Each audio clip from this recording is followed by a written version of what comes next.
ରାଣୀ ସଭ୍ୟା ତୃଣପତ୍ର ଧରି ହେଲା ହେଲା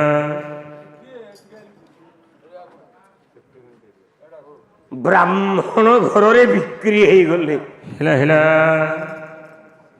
500 ଟଙ୍କା ଆଇଲା। ଆଜ୍ଞା ଆଜ୍ଞା ଆଉ 500 ବିଶ୍ୱାମିତ୍ର ତ 1000 ଟଙ୍କା ନବ। ହଁ 500 ଟଙ୍କା ଆଇଲା। ହେଲା ବିଶ୍ୱାମିତ୍ର କହିଲେ ମୁଁ କିଛି ଶୁଣିବିନି। ନାଇଁ ନାଇଁ ନାଇଁ ନାଇଁ ମୋର ଆଉ 500 ଟଙ୍କା ଦରକାର। ସେଇଠି ଭାଇ 500 ଆଣିକି ଆଇଲେଣି ଆଉ କଣ ଆଉ 500 ହେଲା ଆଉ ସାର୍ ଚାମର ଗାୟନ୍ତି ଦେବାହା କିଳଗୀତ କାନ୍ୟ ଧନ୍ୟାସ୍ତୁତେର ଭାରତ ଭୂମି ଭାଗାରେ ବିଆର ମୁଭିଜ ଆଉ ଉର୍ମି ଏଣ୍ଟରଟେନମେଣ୍ଟ ଆଜ୍ଞା ଆଜ୍ଞା ଏ ଦୁଇଟା ଯାକ ଉପରେ ମୋ ଆଶୀର୍ବାଦ ଅଛି। ସାରା ଓଡ଼ିଶା ସପ୍ତ ପାହାଚ ଅଷ୍ଟ ଚାବି ଇତ୍ୟାଦି ହାଇଲାଇଟ୍ ହେଇଛି ନୃସିଂହ ହୋତା ଯୋଗୁଁ। ଆମର ସବୁ ନେଇଗଲେ ଆଉ ଏବେ ତ ଚାଲିଛି ପ୍ରାର୍ଥନା ତରଙ୍ଗରେ ଟୀକା ଗୋବିନ୍ଦ ଚନ୍ଦ୍ର। ଆଜ୍ଞା ଆଜ୍ଞା ଏଇ ବୁଧବାରଠୁ ଏପିସୋଡ ଆରମ୍ଭ ହବ। ଆଉ ନୃସିଂହ ହୋତାର ପାଲା ଗାଇବା ଦରକାର ନାହିଁ। ପ୍ୟାକେଜ ହେଇଗଲାଣି 5-10 ଲକ୍ଷ ଟଙ୍କା ଲେଖେ ଦେବେ ଟିଭି ବାଲା। ଆଉ କାହିଁକି ଭିକ ମଗା ଭଳିଆ ଖଟୁଥିବି। କିନ୍ତୁ ଏ ଚାମରଟାକୁ ଭୁଲି ପାରୁନି। ଏ ଚାମର ମୋ ଜୀବନର ସର୍ବସ୍ୱ। ହେଲା ହେଲା ଏ ଚାମର ପକେଇ ଆଶୀର୍ବାଦ କରୁଛି। ଆଜ୍ଞା ତମ ଚଲାପଥ କୁସୁମିତ ହଉ। ତମ ଚ୍ୟାଲେଞ୍ଜ ସେଇଭଳି ଉପରକୁ ଉପରକୁ ଉଠୁ। ହଁ ହଁ ସେଇଭଳି ଓଟିଭିଠୁ ଆରମ୍ଭ କରି ପ୍ରାର୍ଥନାଠୁ ଆରମ୍ଭ କରି ଆଜ୍ଞା ଆଜ୍ଞା ସବୁ ଚ୍ୟାନେଲ ମାନଙ୍କ ଭଳିଆ ହେଲା ବିହାର ମୁଭି ସେଇଭଳିଆ ନା କରୁ। ଜଗନ୍ନାଥକୁ ମୁଣ୍ଡିଆ ମାରୁଛୁ। ଆଉ ତମେ ସେଭଳି ଉପରକୁ ଉଠିଲେ ମୁଁ ଦୁଷ୍ଟ ହେଇକି ପଡ଼ିଲେ ମୋତେ କ'ଣ 500,000 ଟଙ୍କା ଖର୍ଚ୍ଚ କରିବାକୁ ପଠେଇବନି। ମୁଁ ଆଜ୍ଞା ଜଗନ୍ନାଥଙ୍କ ନିକଟରେ ଆତ୍ମନିବେଦନ କରୁଛି। ତମ ଚ୍ୟାନେଲ ଉତ୍ତରୋତ୍ତର ଉନ୍ନତି ହଉ ବୋଲା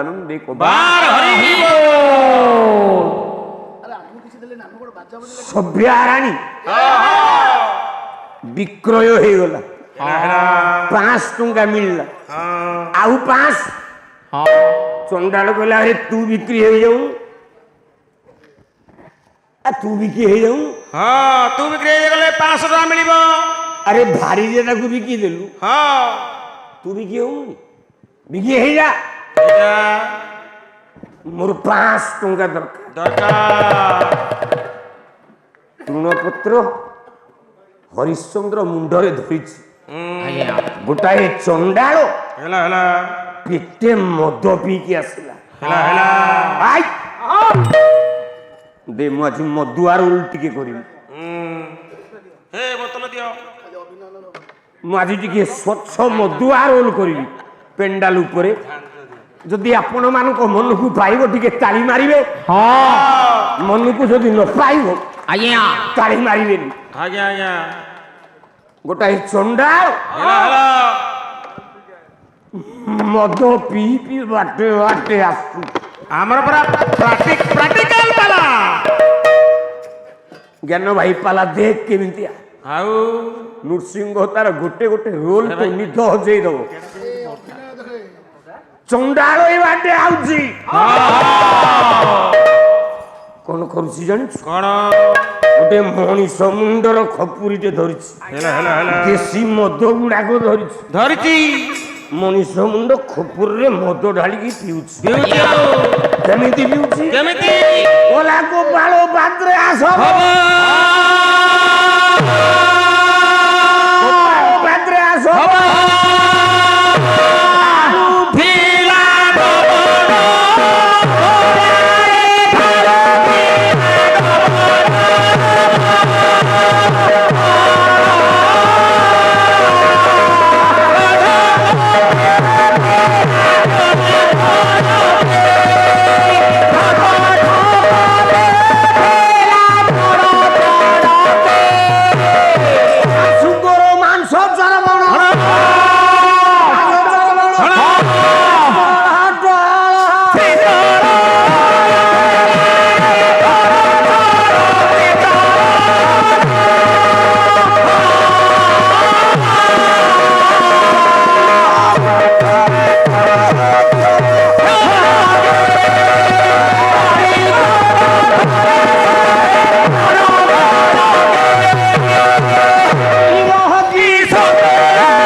ମଦ ପିଇ ଦେଇଛି ହଁ ଗୋଟେ ଚଣ୍ଡାଳଟେ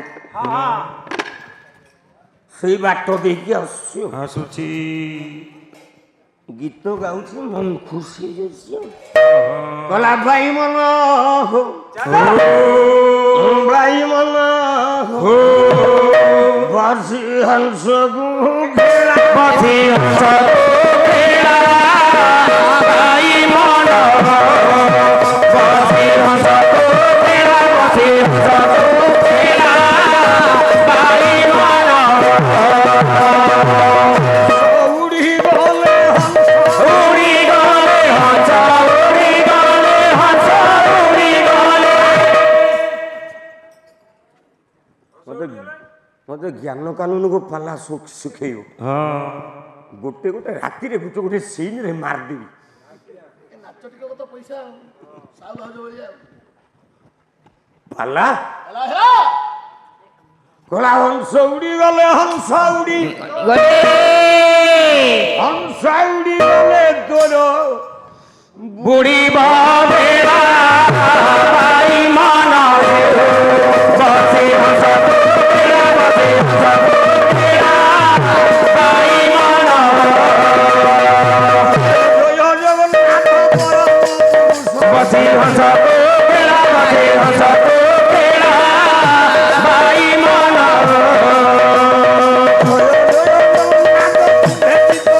ବସି ହଂସ ଖେଳା ବସି ହଂସ ଖେଳା ଭାଇ ମନ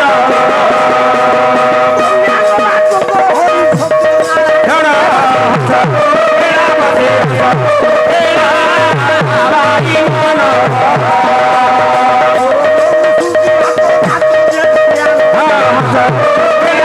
ହଂସ ଖେଳା ଭାଇ ମନ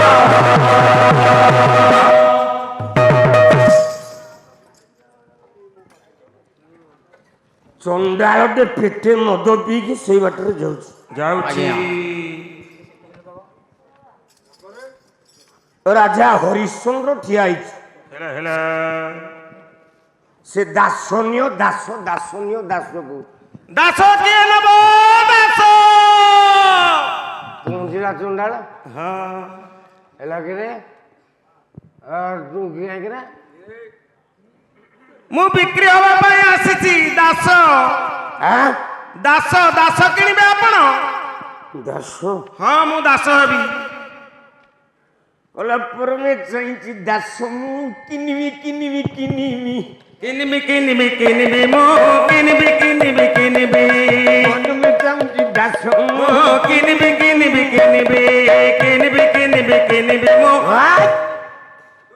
ମୁଁ କିଣିବି। ଆପଣ କିଣିବେ? ତାହେଲେ ମତେ ଆଗେ ପଇସା ଦିଅନ୍ତୁ। କେତେ ନବୁ? 500 ମାତ୍ର 500। ଚଣ୍ଡାଳ ପହଞ୍ଚି ଯାଇଛି। ହଁ କହିଲା ହେ ହଁ ମାତ୍ର 500 ଟଙ୍କା। ହାय ଛୋଟ ଲୋକଟା କି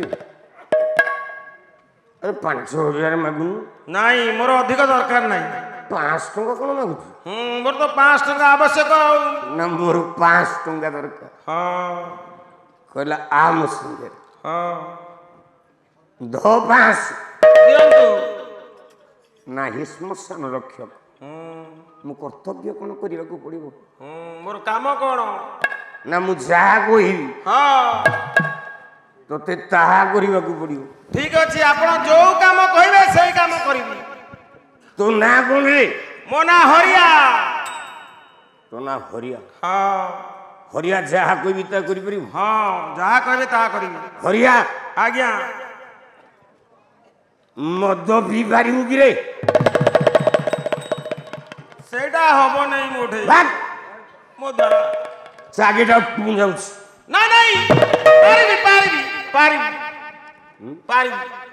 ପିଇ ପାରିବୁ? ହଁ ଦେଶୀ ନା ବିଦେଶୀ? ମୁଁ ନୃସିଂହ ତାହେଲେ ମୁଁ ହରିଶ୍ଚନ୍ଦ୍ର ଠିଆ ହେଇଛି। କହିଲା ଦେଶୀ ନା ବୁଝୁଥିଲି ଟିକେ ଆଉ। ପାରିବି କଣ ଉତ୍ତର ଦେବି? ଆରେ ମଦ ତ ପିଉ ସେ କହିଛି ଆଉ ଦେଶୀଟା ବିଦେଶୀ କଣ କରୁଛନ୍ତି? ରେ ହରିଆ ଆଜ୍ଞା ଆଜ୍ଞା ଏଠିକେ ଯାଉଛି। ମଣିଷ ମୁଣ୍ଡର ଖପୁରିରେ ତତେ ଖାଇବାକୁ ପଡିବ। ନାଇଁ ନାଇଁ ସେ କଥା ହବନି।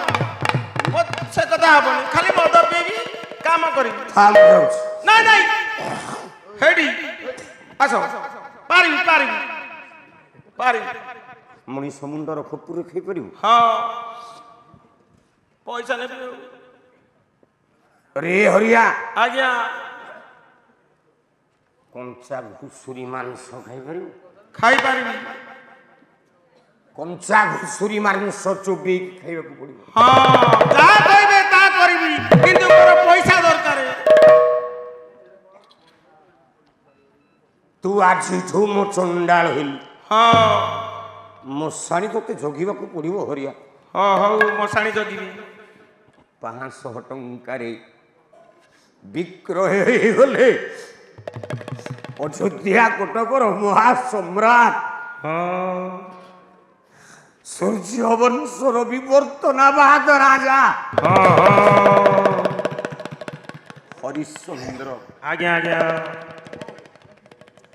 ଧର୍ମକୁ ଡାକୁଛନ୍ତି ପଦୁଟିଏ ପ୍ରଭୁ ମୁଁ ଆଜି ଚଣ୍ଡାଳ ପାଖରେ ବିକ୍ରୟ ହେଇଯାଉଛି ପୁରାଣ କାହାଣୀ ପୁରୁଣା ହେଇନି ତାଳପତ୍ରରେ ରହିଛି ଲେଖା ରାମ ତ ଲେଖୁଛି ନୂଆ ରାମାୟଣ ମଥାରେ ଲଗେଇ କଳଙ୍କ ଟିକା ନାହିଁ କାଠ ଘୋଡ଼ା ସରିଲା ବିଚାର ଜୀବନ ଆକାଶେ ଘୋଟିଲା ଅନ୍ଧାର ନାହିଁ କାଠ ଘୋଡ଼ା ସରିଲା ବିଚାର ଜୀବନ ଆକାଶେ ଘୋଟିଲା ଅନ୍ଧାର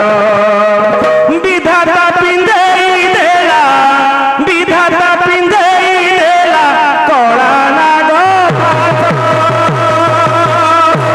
ରାମ ବନବାସ କାହାଣୀ ଶେଷ ରାମ ବନବାସ କାହାଣୀ ଶେଷ ରାମ ବନବାସ କାହାଣୀ ଶେଷ ରାମ ବନବାସ କାହାଣୀ ଶେଷ ସୁଖର ଗଣା ଦୁଃଖରେ ଭାସୁଛି ଲୁହର ଜନ ଲୁହାଠୁ ବେଶୀ ଲୁହର ଜନ ଲୁହାଠୁ ବେଶୀ ସୁଖର ଗଣା ଦୁଃଖରେ ଭାସୁଛି ଲୁହର ଜନ ଲୁହାଠୁ ବେଶୀ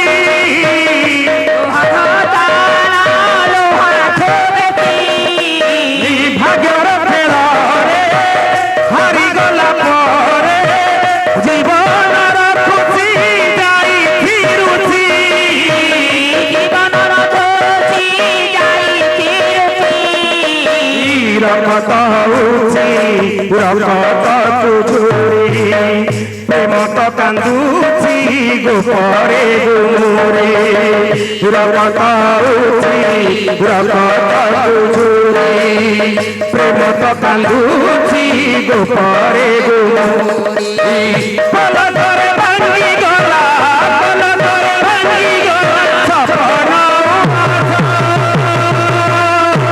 ରାମ ବନବାସ କାହାଣୀ ଶେଷ ରାମ ବନବାସ କାହାଣୀ ଶେଷ ରାମ ବନବାସ କାହାଣୀ ଶେଷ ରାମ ବନବାସ କାହାଣୀ ଶେଷ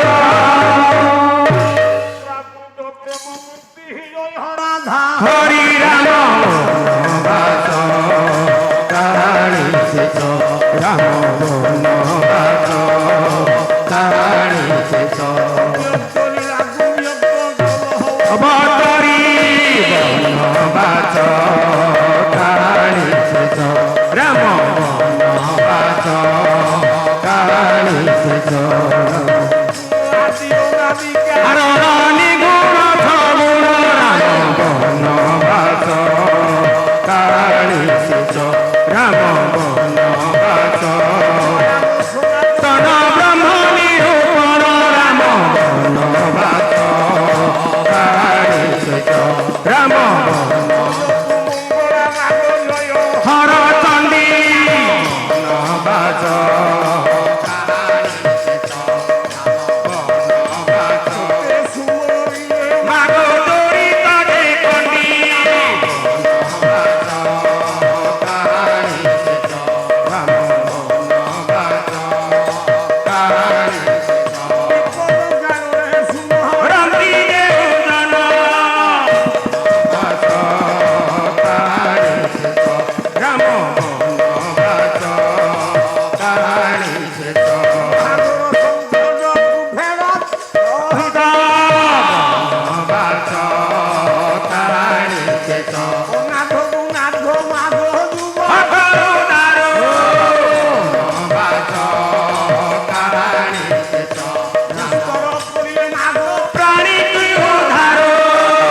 ଏପଟେ ହରିଶ୍ଚନ୍ଦ୍ର ଚଣ୍ଡାଳ ହେଇ ଆଜ୍ଞା ଚଣ୍ଡାଳ ରକ୍ଷକ ପାଖକୁ ଚାଲିଗଲା 5 ଟଙ୍କା। ଏପଟେ ରାଣୀ ସବ୍ୟା ବ୍ରାହ୍ମଣ ପାଖରେ ବିକ୍ରି ହେଇଗଲା 5 ଟଙ୍କା। 5 ଟଙ୍କା ହେଇଗଲା ବାପା 1000। 1000 ହେଇଗଲା। ବିଶ୍ୱାମିତ୍ରକୁ ଅର୍ପଣ କରିଦେଲେ। ସବ୍ୟା ଗଲା ବେଳେ ହରିଶ୍ଚନ୍ଦ୍ରଙ୍କର ପାଦ ତଳେ ମୁଣ୍ଡିଆ ମାରିଲା, କହିଲା ସ୍ୱାମୀ ସ୍ୱାମୀ ବିକ୍ରି ହେଇ ଚାଲି ଯାଉଛି। କହିଲା ଜୀବନରେ ଆଉ କଦାପି ସ୍ୱାମୀ ନହେ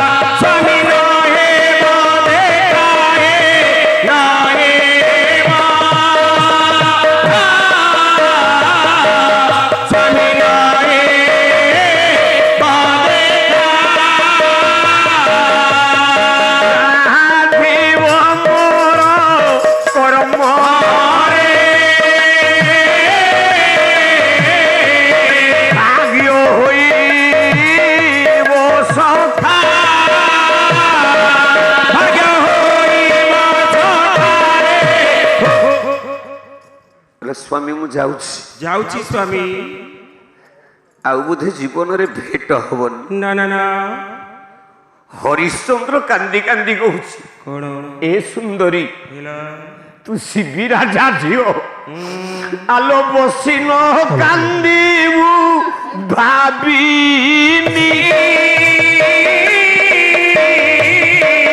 ଶୋକ ସାଗର